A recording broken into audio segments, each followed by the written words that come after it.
You struggle with making reads and like processing basketball, watch this video. So I feel like one of the hardest things to really work on by yourself, especially when you're trying to solo train and trying to just improve, like kind of just thinking and kind of just perceiving the game and kind of just making reads like on the fly in game, in live play, is really just work on these things. And one of the ways you can kind of work on this is obviously just playing 5v5, playing tons of fives, and intentionally making yourself look for complex reads. And when I say complex reads, I mean reads that are usually more than one pass away. Um, when you do this, you kind of instinctually, not even just instinctually, but intentionally trains your mind to kind of seek out reads or like open your eyes to reads that, weren't as obvious as before when you weren't looking for passes that were maybe, two, three passes away.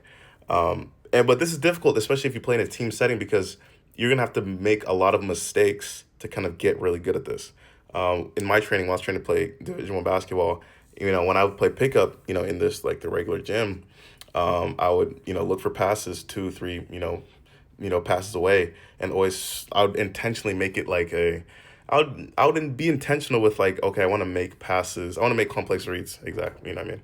But in doing that, I would make tons of mistakes. I'll throw turnovers like all the time. And obviously, like if you play in a team setting, you don't want to be throwing a bunch of turnovers like in front of your coach. So I think it's difficult to train.